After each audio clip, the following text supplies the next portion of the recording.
The Admiral's polished shoes clicked against the linoleum floor of the briefing room at Naval Air Station Oceana, each step measured and deliberate. He carried himself with the bearing of a man who had earned every ribbon on his chest through blood and salt water. His eyes swept across the assembled personnel, fighter pilots in pressed khakis, intelligence officers clutching folders, and one woman standing alone near the back wall, wearing a maintenance crew uniform that had seen better days. Her name tape read Varga, and her posture suggested she'd rather be anywhere else. The Admiral's gaze lingered on her for a fraction of a second longer than necessary, his expression shifting through subtle gradations of confusion and what might have been irritation. She didn't belong here, not in that uniform, not in this room where combat-hardened aviators gathered to discuss strike packages and threat assessments. A captain leaned toward the Admiral and whispered something that made his jaw tighten. The woman, Varga, noticed the exchange, but her face remained carefully neutral, a mask she'd perfected over 3 years of anonymity. Outside, the howl of FA-18 Super Hornets split the Virginia afternoon as pilots cycled through carrier qualification runs. The sound was both familiar and foreign to her now, a language she'd once spoken fluently but had been forced to abandon. Her hands, calloused from turning wrenches and hauling equipment, twitched slightly at her sides. She'd once used those hands to guide 30 tons of jet through knife-edge maneuvers at 600 knots. Now they changed oil filters and signed maintenance logs. The Admiral cleared his throat and the room fell silent. His briefing concerned a developing situation in the South China Sea, Chinese naval forces operating with unusual aggression, pushing boundaries, testing American resolve. 3 carrier strike groups were converging on the region. Assets were being positioned. Tensions were escalating towards something that smelled like war. Then came the question that changed everything. The Admiral looked directly at her and asked, his voice carrying the weight of command and barely concealed dismissal, "And who exactly are you? What's your role in this operation?" The room shifted. Pilots exchanged glances. An intelligence officer's pen stopped mid-note. Varga's expression didn't change, but something flickered in her eyes, something ancient and dangerous and sad. She straightened slightly, not to attention, but to a posture that suggested she'd forgotten more about flying than most people in this room would ever learn. When she spoke, her voice was quiet but carried the kind of certainty that comes from having nothing left to lose. "Captain Elena Varga, Coulson Ghost. I'm the widow you forgot existed, Admiral. And I'm here because you're about to lose people if you don't listen." The silence that followed wasn't just absence of sound. It was the moment before thunder, the breath before the storm, the instant when everything known becomes uncertain and the past refuses to stay buried. The Admiral's face underwent a transformation that would have been almost comical if the stakes weren't so high. Recognition dawned slowly, like sunrise breaking through fog, followed immediately by something that looked like shame. He'd read the after-action reports. Everyone in naval aviation had read them. 4 years ago, in skis over the Gulf, a mission had gone catastrophically wrong. An FA-18E had taken critical damage during a strike against a high-value target, hydraulics failing, fuel streaming from ruptured tanks, fire warning lights illuminating the cockpit like a Christmas tree from hell. The pilot should have ejected. Instead, she'd nursed that dying aircraft away from populated areas, fought it through the sky for 18 minutes that felt like 18 years, and brought it down in a controlled crash that saved her weapons system officer but left her with injuries that ended her flying career. The Navy had given her a medal and a medical discharge. Her husband, a SEAL team leader, had deployed 3 months later and never came home. The captain who had whispered to the Admiral now stepped forward, his expression carrying an apology he couldn't quite articulate. "Ma'am, we didn't realize. The personnel roster showed a maintenance contractor named Varga. We had no idea." Elena's lips moved in something that wasn't quite a smile. "That's the point, Captain. I've been invisible for 3 years, working on the flight line, listening to briefings through hangar walls, watching new pilots make the same mistakes I made when I was their age. You think I wanted to stay here, this close to what I lost? I stay because someone has to remember. Someone has to care when the mission becomes more important than the people flying it. The Admiral found his voice again, though it had lost some of its earlier authority. Ghost, your husband was Lieutenant Commander Marcus Varga, SEAL Team 7, killed in action during Operation Resolute Sentinel. She nodded once, sharp and controlled. He died because intelligence was incomplete and political pressure pushed a compromised mission forward anyway. I won't watch that happen again. The briefing room had transformed into something else now, a courtroom, perhaps, or a confessional. The Admiral gestured toward an empty chair at the main table. Captain Varga, please, help us understand what we're missing. She moved forward with the economical grace of someone who'd spent thousands of hours strapped into a fighter cockpit, where every movement mattered and wasted motion could kill you.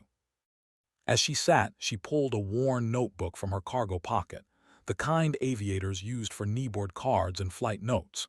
The pages were filled with handwritten observations, sketches of aircraft configurations, notes on Chinese tactics and procedures. For the past 18 months, I've been tracking anomalies in Chinese naval aviation patterns, radio intercepts, maintenance schedules, deployment cycles. They're training for something specific, something they don't want us to see. An intelligence officer, a lieutenant commander with the weathered look of someone who'd spent too many years staring at screens in windowless rooms, leaned forward. We've noticed increased activity, but our analysts believe it's standard posturing. Alina's eyes, the color of storm clouds over an angry sea, fixed on him. Your analysts are wrong. She flipped through pages filled with technical diagrams and frequency notations, her fingers moving with the confidence of someone presenting evidence she'd triple-checked and verified beyond any reasonable doubt. 3 weeks ago, a J-15 fighter operating from the Liaoning exhibited flight characteristics inconsistent with known performance parameters. 2 weeks ago, Signals Intelligence picked up test range communications referencing Phase 3 validation. 5 days ago, satellite imagery showed unusual weapons loading procedures on carrier-based aircraft, configurations that don't match any known Chinese ordnance. The Admiral studied her notebook, his expression shifting from skepticism toward something more unsettling. What are you suggesting, Captain? Alina's voice remained level, but underneath it ran a current of urgency that made the hair on several necks stand up. They've weaponized something new. Something they're confident will change the tactical calculus in a carrier engagement. And based on deployment timing, they're planning to use it within the next 72 hours. The room erupted in controlled chaos, officers reaching for phones, intelligence personnel accessing classified networks, the Admiral barking orders for verification and analysis. Through it all, Alina sat quietly, watching the machinery of military response grind into motion. A young lieutenant, one of the fighter pilots who'd been staring at her since she first spoke, approached with the kind of careful respect usually reserved for discovering unexploded ordnance. Ma'am, I have to ask, if you've been tracking this, why wait until now? Why not report through proper channels? Alina's laugh carried no humor. I tried, Lieutenant. 14 reports over 10 months. Everyone disappeared into the bureaucratic void because they came from a contractor with no clearance and no credibility. You know what happens to warnings from people who don't matter. They get filed under interesting if true and forgotten. The lieutenant had the grace to look ashamed. Alina continued, her voice softer now but no less intense. I stopped mattering the day I couldn't fly anymore. The Navy doesn't know what to do with broken aviators, especially female ones who remind everyone that heroism has consequences. So I became invisible. Fixed jets listened, waited for a moment when someone might actually listen. The Admiral returned to the table, a secure phone pressed to his ear, his free hand gesturing for silence. Confirm that. Full spectrum analysis. I want assets repositioned immediately. He ended the call and looked at Alina with an expression that mixed respect and calculation. 7th Fleet has picked up anomalous electromagnetic signatures around the Chinese carrier group, consistent with advanced electronic warfare systems. Your assessment appears accurate, Captain. The hours that followed transformed the briefing room into a combat operations center. Secure communications links established connections with 7th Fleet, Pacific Command, and the Pentagon. Satellite feeds painted pictures of Chinese naval forces maneuvering into aggressive positions. Intelligence analysts confirmed Alina's observations. Something was different, something was wrong, something was about to happen. Through it all, Alina provided context and analysis, her years of experience cutting through speculation and uncertainty. She identified aircraft types from grainy satellite photos, predicted launch windows based on weather patterns and tactical doctrine, outlined probable attack vectors with the casual competence of someone who'd flown those missions herself. The young pilots watched her with growing awe, realizing they were witnessing something rare, a master craftsman at work, even if her tools now consisted of notebooks and memory rather than stick and throttle. As midnight approached, the Admiral called for a planning session. American carrier groups were within range of Chinese forces. Rules of engagement were being updated. Someone was going to have to fly into whatever trap the Chinese had prepared, and Alina's analysis would determine whether they came home. A commander, call sign Razor, squadron commanding officer of VFA 41 Black Aces, spread tactical charts across the conference table. If they've deployed advanced electronic warfare platforms, our standard jamming packages won't be effective. We'll be flying blind into a weapons engagement zone with untested threat systems. That's a worst-case scenario. Alina studied the charts, her fingers tracing potential ingress routes and threat rings. Not worst case. Worst case is flying in there without knowing what you're facing. Now you know, now you can plan. Razor looked at her with the expression of someone trying to solve an equation with missing variables. With respect, ma'am, knowing we're flying into enhanced electronic warfare doesn't tell us how to counter it. Our current tactics assume a certain threat environment. If that environment has changed, Alina interrupted him, her voice carrying absolute certainty. Then you change tactics, you go low. You use terrain masking. You employ time-on-target coordination to overwhelm their targeting solutions.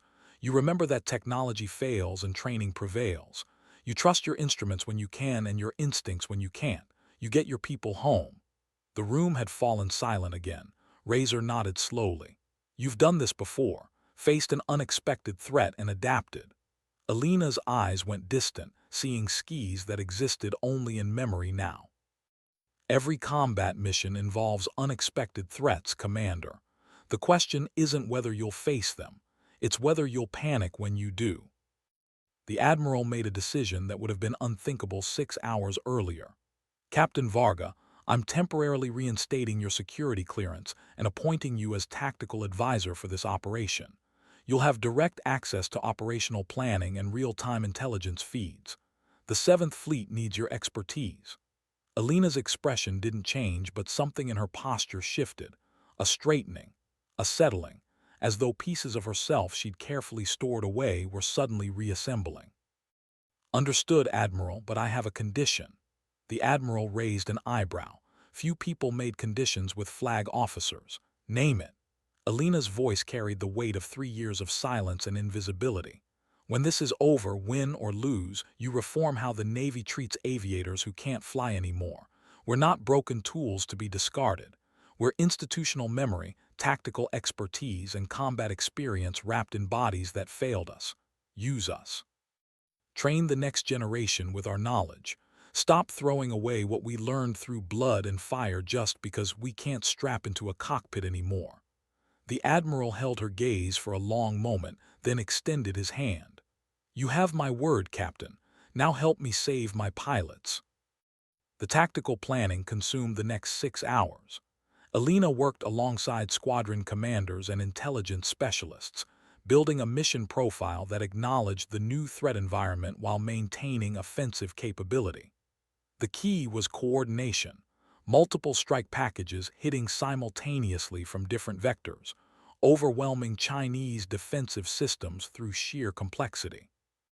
But the plan required precision timing and perfect communication, and if Alina's assessment of Chinese electronic warfare capabilities was accurate, communication would be the first thing to fail.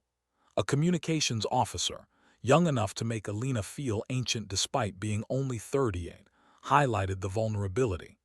"Ma'am, if they can jam our data links, individual strike packages won't be able to coordinate. The timing falls apart."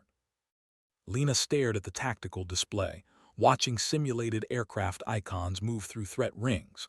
Her mind was calculating angles and closure rates, fuel states and weapons parameters, the 1,000 variables that turned a mission brief into actual combat. Then you coordinate before you launch. You briefed established protocols. Time on target becomes absolute. Every pilot knows their role, their timeline, their exact position in the symphony. You trust training and planning when technology fails. Razor nodded thoughtfully. Old school, Vietnam-era tactics. Alina smiled grimly. Old school survived because it worked. Technology makes us faster and more capable, but when technology fails, you need fundamentals. As dawn approached, the mission brief took final form. 4 strike packages, 64 aircraft total, converging on Chinese carrier battle group from different vectors at precisely calculated intervals. The goal wasn't to start a war. It was to demonstrate capability, to probe Chinese defenses, to gather intelligence on their new systems while showing American resolve wouldn't bend. It was a dangerous game of aerial chess where mistakes meant lives. The Admiral assembled all personnel for final briefing. Pilots filled the ready room, their faces showing the controlled tension of warriors preparing for combat. Alina stood to the side, notebook in hand, watching faces she'd watched for 3 years without them ever truly seeing her. The Admiral's voice carried command authority honed over 30 years of service. "Ladies and gentlemen, we're facing an evolving threat environment in contested waters. Captain Alina Varga, Coulson Ghost, has provided critical intelligence that shapes our tactical approach. Some of you may not know her story. 4 years ago, she brought a dying aircraft home through willpower and skill after a combat mission gone wrong. She saved her WSO and earned the Distinguished Flying Cross. Then she lost her husband, a SEAL, to incomplete intelligence and rushed planning. She spent 3 years invisible, working our flight line, watching, remembering. Today she's visible again. Today her expertise saves lives. Listen to her." Alina stepped forward, acutely aware of dozens of eyes tracking her movement. Public speaking had never been her strength. She'd always preferred the solitary intimacy of a cockpit, just her and the machine and the sky. But this mattered. These pilots mattered. "I won't insult you with motivation speeches," she began, her voice steady despite nerves that felt like electricity. "You're professionals, you know your jobs. But I will tell you this, combat is where planning meets chaos and survival depends on how quickly you adapt. The Chinese have something new. We don't know exactly what it is. That uncertainty is uncomfortable, but uncertainty is the only constant in warfare. Trust your training, trust your wingmen, trust your instincts. When communication fails, remember your briefing. When technology fails, remember your fundamentals. When fear rises, and it will rise, remember why you trained for this." She paused, scanning faces that ranged from early 20s to mid-40s, warriors at different stages of the same journey she'd walked. "My husband died on a mission where intelligence was incomplete and political pressure overrode tactical caution. Every person in this room represents someone's husband or wife, someone's son or daughter, someone's reason for waking up afraid every morning. You owe it to them to come home. Not through recklessness, not through heroics, but through competent execution of a sound plan. Make good decisions. Take care of each other. Fly smart." The room erupted in applause, not the polite appreciation of a briefing concluded, but something deeper, more visceral. Recognition, perhaps, or respect earned through shared understanding of what it meant to strap yourself into a machine designed to fly into harm's way. Razor approached as pilots filed out toward the flight line. "That was good, ma'am. They needed to hear it from someone who's been there." Alina watched the pilots disappear into the pre-dawn darkness, their silhouettes outlined by hangar lights. "I wish I could go with them, Commander. Every fiber of my being wishes I could fly this mission." Razor nodded, understanding implicit in his expression. "I know, but you're serving in a different capacity now. You're the voice of experience they'll carry with them. That matters. Outside, the howl of jet engines began as aircraft powered up for the long flight to carrier decks. Alina closed her eyes, feeling the vibration through the concrete, smelling the distinctive scent of jet fuel and hydraulic fluid that had been her world for so many years. When she opened them again, Razor was still watching her. "Can I ask you something, ma'am? The Coulson ghost, where did it come from?" Alina's expression shifted into something that might have been amusement if it wasn't so melancholy. "My first combat mission over Afghanistan. We were providing close air support for a ground element in heavy contact. I came in low under radar coverage, delivered ordnance with precision the forward air controller called Supernatural, and disappeared before enemy air defenses could track me.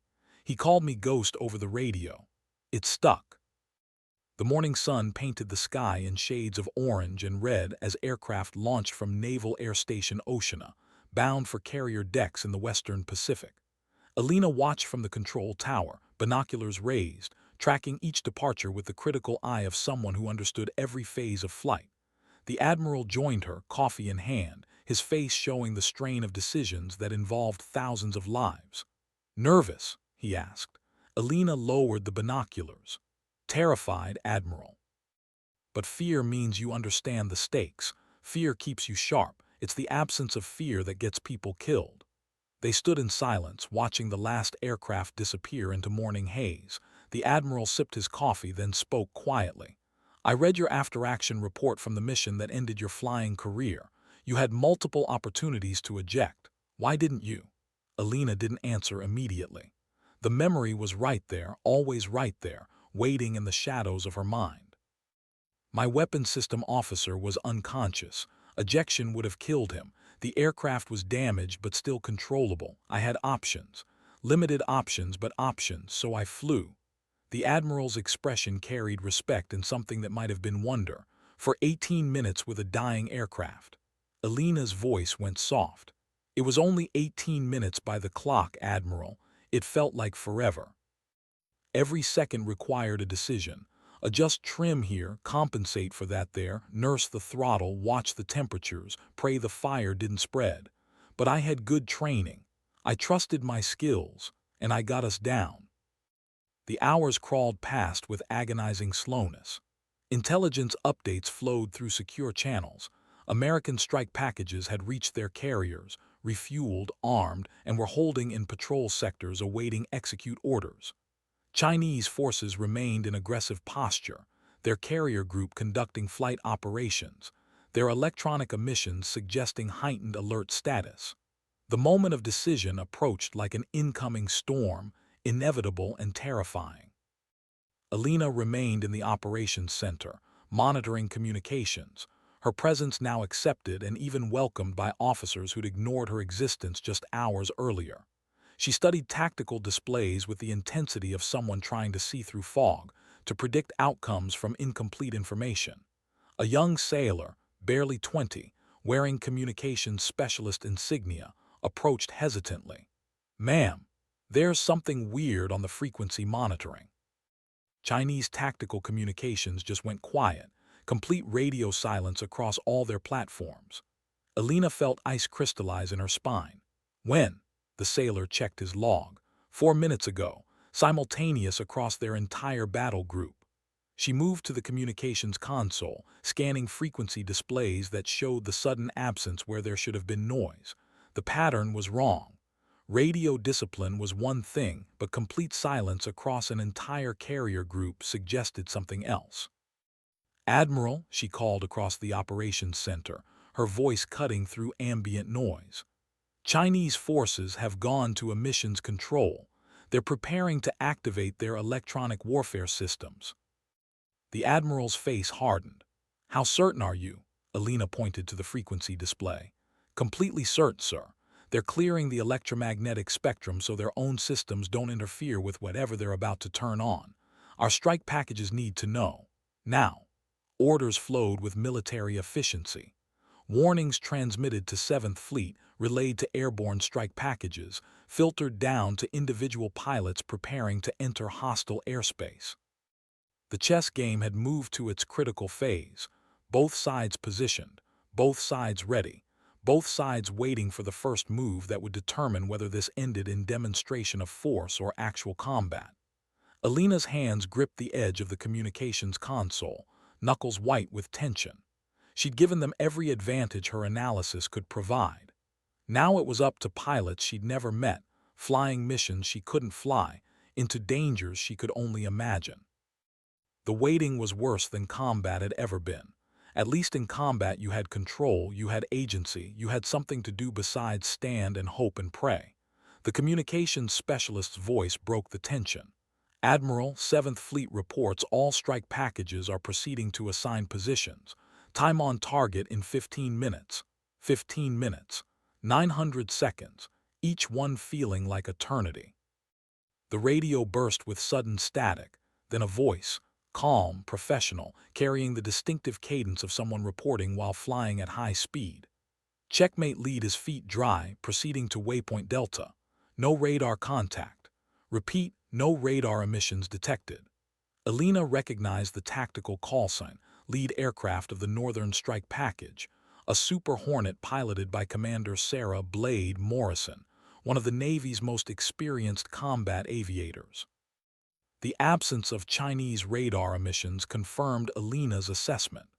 They weren't tracking American aircraft because they didn't need to track them yet. They were waiting, confident in whatever technological advantage they'd developed. More voices filled the radio net as strike packages reported their positions. The choreography was unfolding exactly as planned, 64 aircraft converging on a single point from 4 different vectors, timing calculated to overwhelm defensive systems through coordinated pressure. It was beautiful in its complexity, terrifying in its implications. Then everything went silent. Not radio-disciplined silence, but the sudden absence of all communication, a void where voices should have been, a darkness where data should have flowed. Alina's worst fear realized. Chinese electronic warfare systems had activated, and American communications had disappeared into electromagnetic chaos. The operations center erupted in controlled pandemonium. Technicians worked frantically to restore communications. Intelligence specialists analyzed the jamming patterns. Officers shouted coordinates and instructions. Through it all, the tactical display continued updating through satellite links that operated outside the jammed frequencies, showing aircraft icons converging on the Chinese carrier group. Alina watched the display with the detachment of someone who'd already calculated all possible outcomes. The pilots were on their own now, executing brief procedures, relying on training and coordination established before communications failed. This was the moment she'd prepared them for, the uncertainty she'd warned about. Now they had to prove whether her preparation was sufficient. The Admiral stood beside her, watching the same display, his face carved from stone.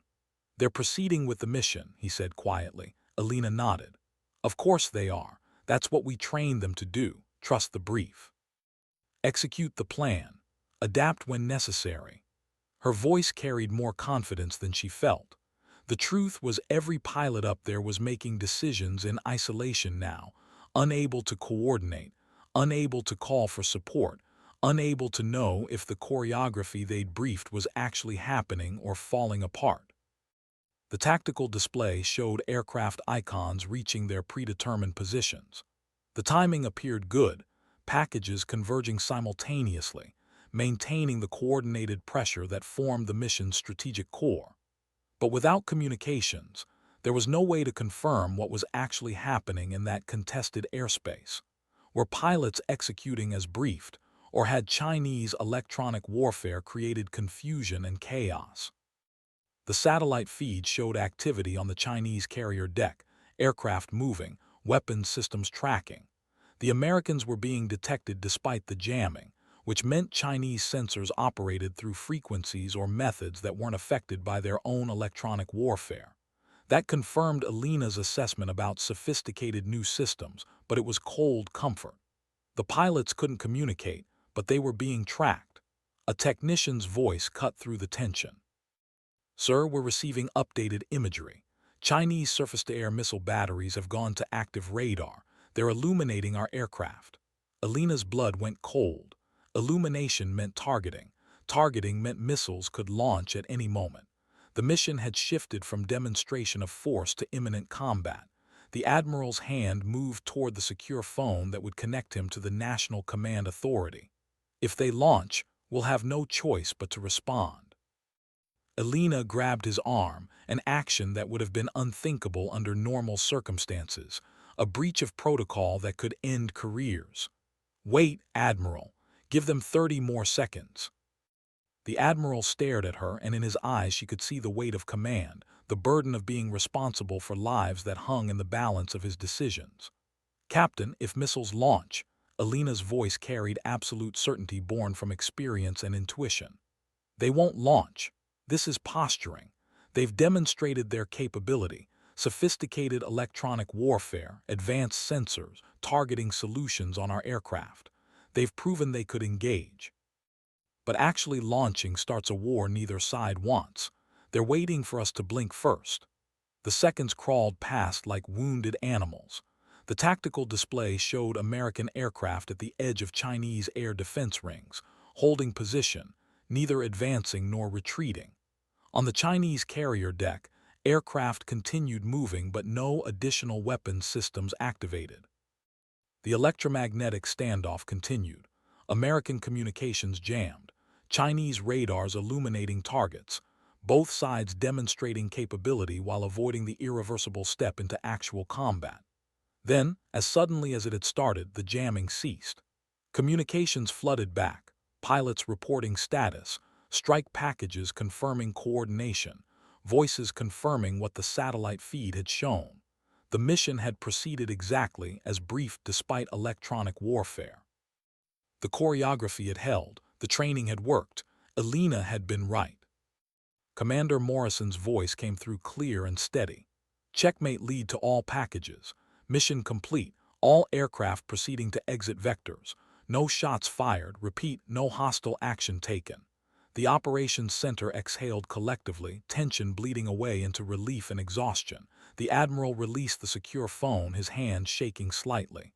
"How did you know they wouldn't shoot?" Elena's expression remained carefully neutral. "I didn't know, Admiral. I believed. There's a difference. I believed their goal was demonstration, not escalation. I believed their new systems gave them confidence to posture without shooting. And I believed our pilots would execute well enough that shooting wouldn't be necessary." The Admiral studied her for a long moment. "You bet everything on belief." Elena met his gaze without flinching. "That's what command decisions are, sir. Belief backed by analysis, experience, and prayer. You bet on your people. Sometimes they prove you right. Sometimes they prove you wrong. Today they proved me right."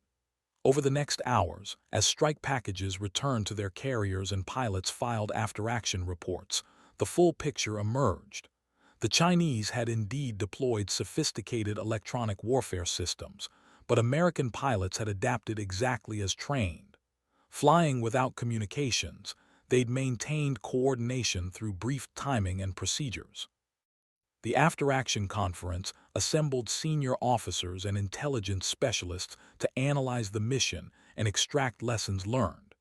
Elena sat at the main table now, no longer an outsider but a recognized expert whose analysis had shaped successful operations. The respect in the room was palpable, not just for her tactical acumen, but for her courage in speaking truth when silence would have been easier. Commander Morrison attended via video link from the carrier, her flight suit still sweat-stained from hours in the cockpit. "Ma'am, I want to thank you personally. Your briefing prepared us for exactly what we faced. When communications dropped, my first thought wasn't panic, it was Ghost said this would happen. Execute the brief." That mental preparation saved us. Elena felt emotion tighten her throat but kept her voice steady. "You saved yourself, Commander. I just provided context. You and your people did the hard part, flying into uncertainty and executing flawlessly." Razor added his perspective. "The Chinese demonstrated significant capability. Their electronic warfare systems are more sophisticated than our previous intelligence suggested, but they also showed restraint. They targeted us with every sensor they had, proved they could engage, then chose not to. That's significant." The Admiral nodded thoughtfully. "Which brings us to strategy going forward. Captain Varga, what's your assessment? Do we face increased Chinese aggression, or has this demonstration satisfied their need to prove capability? Lena considered her words carefully, aware that her analysis would inform policy decisions at the highest levels. The Chinese achieved their strategic objective. They demonstrated advanced technology that changes the tactical calculus for carrier operations in contested waters. They've proven they can deny our communications advantage and maintain targeting solutions despite our jamming. That's significant. But they also showed they're not looking for war. They want respect, recognition as a peer competitor. The question isn't whether they'll be more aggressive. The question is whether we'll adapt our tactics to account for their improved capabilities. An intelligence officer raised a concern. If we adapt our tactics based on this engagement, we're essentially conceding that their technology gives them an advantage. Alina's expression hardened. No, we're acknowledging reality. Ignoring enemy capabilities doesn't make them go away. It gets people killed. My husband died because people ignored reality in favor of wishful thinking. We adapt or we fail. There's no third option. The room fell silent, her words hanging in the air like smoke. The Admiral broke the silence with a decision. Captain Varga, I'm establishing a tactical development working group to integrate lessons learned from this engagement. You'll lead it. Your job is to ensure we adapt faster than the threat evolves. Pick your team. You'll have complete access to intelligence and operational planning. Alina felt the weight of the assignment settle on her shoulders, a burden she'd thought she'd never carry again, a responsibility she'd believed ended when her flying career died. Admiral, I'm honored, but I need to be clear about something. I'm not a diplomat. I'm not political. If I see problems, I'll identify them regardless of whose ego gets bruised. If I see institutional inertia preventing necessary changes, I'll fight it. I won't be a rubber stamp for business as usual. The Admiral's smile carried a hint of approval. Captain, I wouldn't want you any other way. The Navy needs people who tell uncomfortable truths.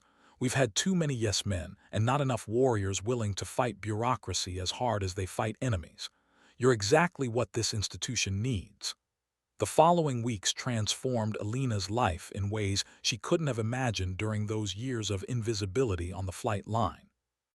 The Tactical Development Working Group assembled experts from across naval aviation, pilots, intelligence specialists, electronic warfare officers, maintainers who understood aircraft systems at molecular levels.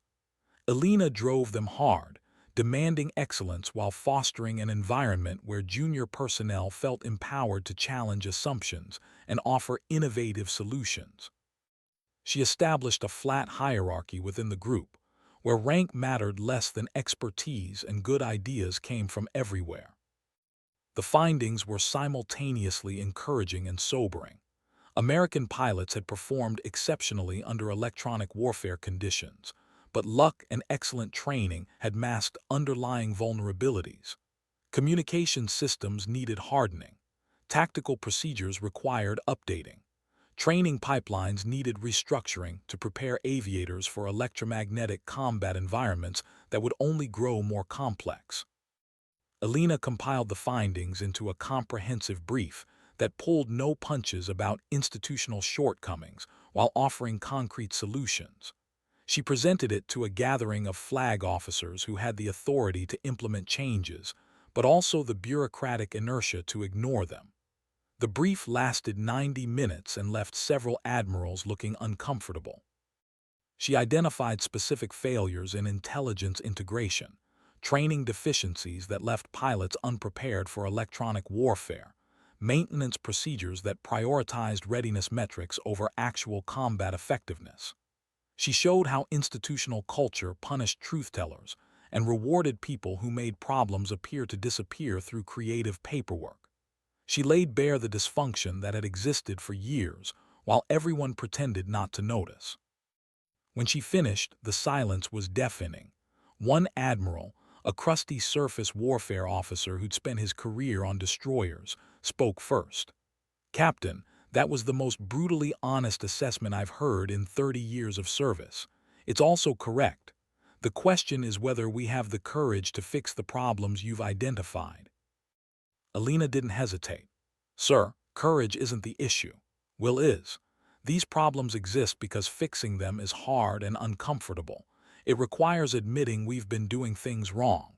It requires changing systems that people have built careers maintaining. It requires telling Congress and the American people that we need resources for things that don't look impressive in photo opportunities. Courage would be easy. This requires sustained institutional commitment. The Admiral's expression suggested he'd found something he hadn't expected. "You're not interested in making friends, are you, Captain?" Alina's smile carried zero warmth.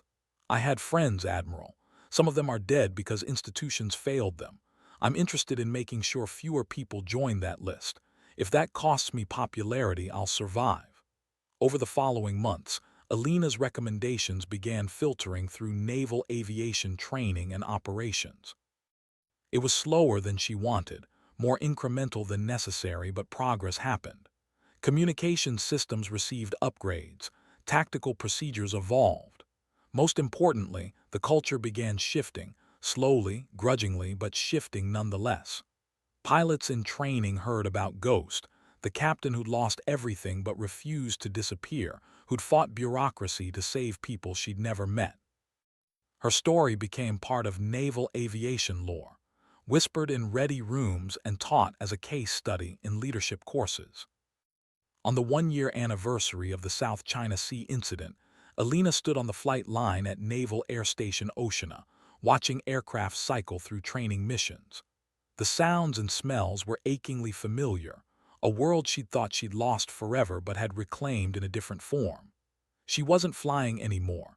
That door had closed and no amount of wishing would reopen it. But she was serving, contributing, making a difference. The ache of what she'd lost remained, would always remain, but it no longer defined her entire existence. A young lieutenant approached, a new pilot fresh from training, her flight suit crisp and her eyes bright with enthusiasm unmarred by combat experience. "Ma'am, are you Captain Varga? They told me I might find you here." Alina turned, studying the lieutenant with the practiced eye of someone who'd evaluated hundreds of aviators. "That's me. What can I do for you, Lieutenant?" The young pilot seemed nervous, starstruck almost. "Ma'am, I just wanted to say, your brief is part of our training now. They teach us about adapting to uncertainty, about executing when technology fails. They tell us about Ghost and how you flew a dying aircraft home, then spent years invisible before speaking truth that saved an entire strike package. You're the reason I wanted to be a naval aviator." Alina felt emotion surge but kept it contained, professional. "Lieutenant, I appreciate that, but I'm not a hero. I'm just someone who refused to quit when quitting would have been easier. You want to honor what I represent, become excellent at your craft, take care of your wingmen, tell truth even when lying would be more comfortable. That's how you serve." The lieutenant nodded, absorbed the words, then departed with a salute that Alina returned with the crispness of someone who'd earned the right to wear the uniform even if she couldn't fly the aircraft. As the lieutenant disappeared into a hangar, Alina felt a presence behind her. She turned to find the Admiral, now wearing an additional star, promoted to a position where he could implement the institutional changes Alina had fought for. "Watching the next generation?" he asked, his tone conversational despite the weight of rank.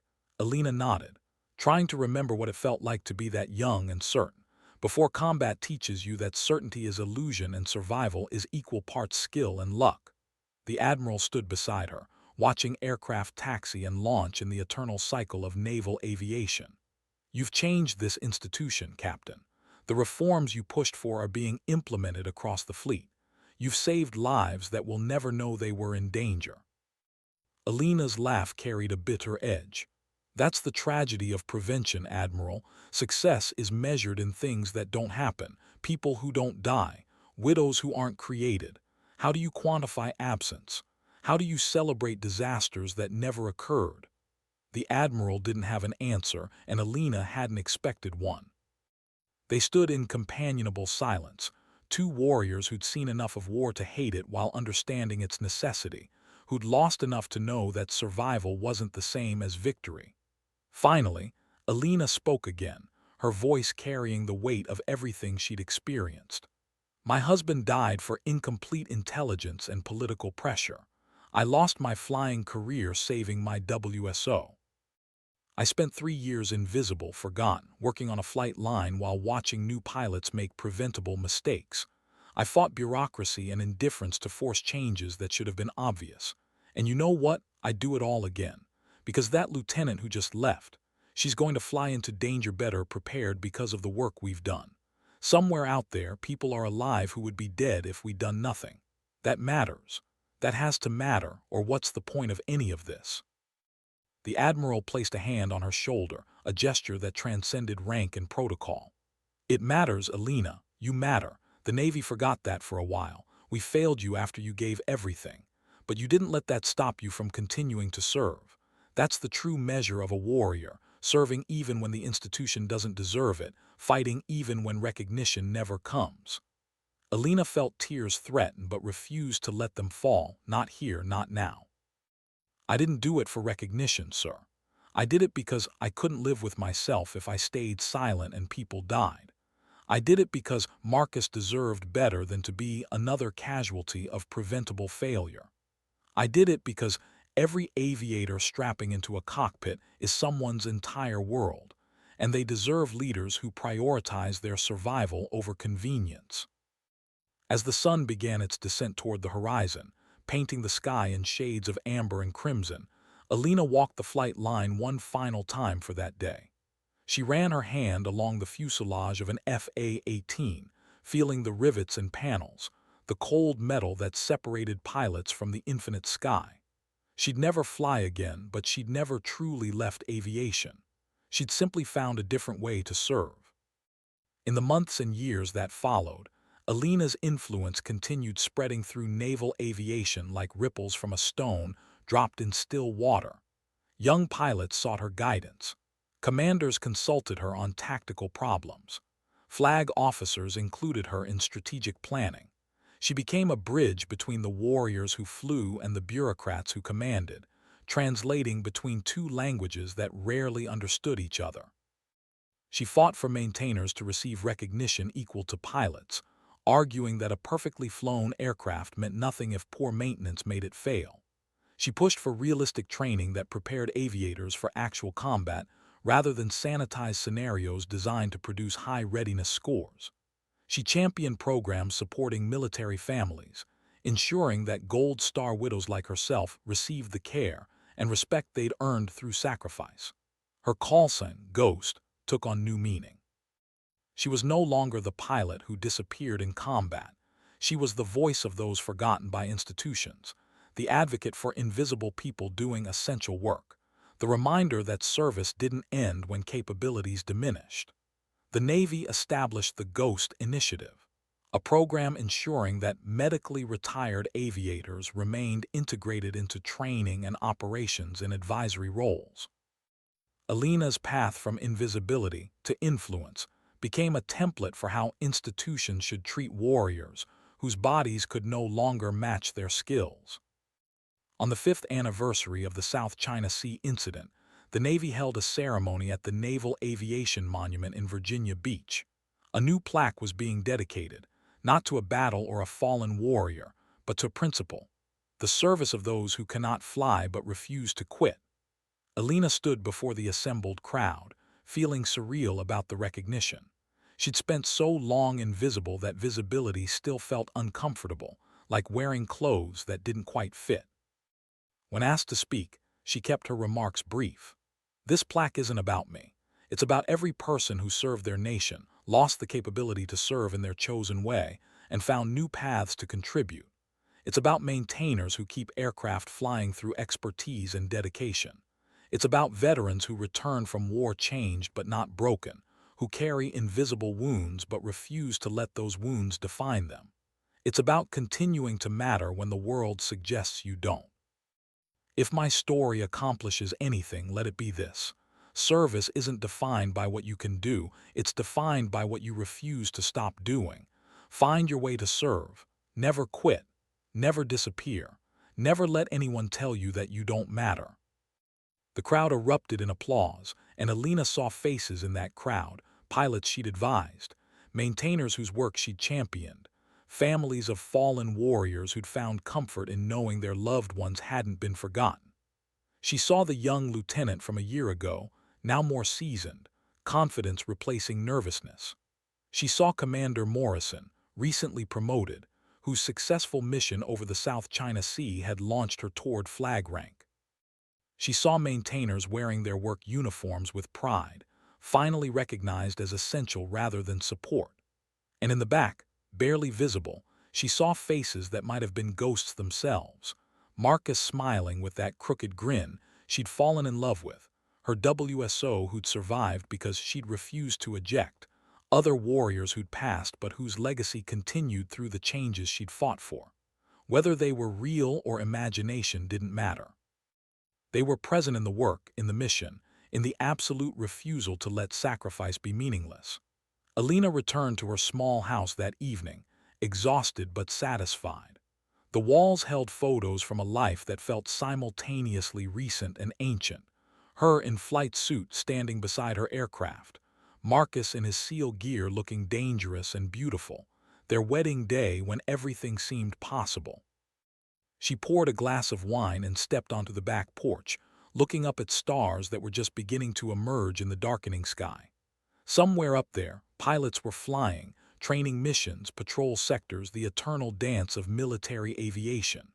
She couldn't fly with them anymore, but she'd given them tools to survive, knowledge to adapt, culture that valued their lives over metrics and appearances. That was enough. It had to be enough. Her phone buzzed with a text message from Razor, now commanding an entire air wing. "We had a successful strike training exercise today. Perfect coordination despite simulated electronic warfare. The new procedures worked flawlessly. Thank you for not giving up on us when we'd given up on you." Alina smiled, typed a response. "You never gave up on me, Commander. You just didn't know I existed. Now you do. Keep them safe up there." She sent the message and returned to watching stars emerge, feeling the peace of someone who'd lost everything and rebuilt something different but valuable.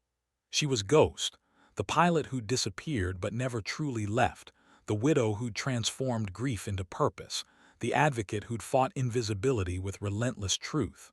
Her war wasn't over. There would always be bureaucracy to fight, institutions to reform, people to champion. But tonight she could rest. Tonight she could remember Marcus without the crushing weight of grief, could think about flying without the ache of loss overwhelming everything else. Tonight she was simply Alina, survivor and warrior, broken and rebuilt, invisible and seen. The sky above held infinite stars, each one a point of light in the darkness. She'd been a star once, burning bright in combat skis, before damage and sacrifice had brought her down. Now she was something else. Not a star, but perhaps a constellation, connecting points of light, creating patterns that helped others navigate. That was enough. That would always be enough.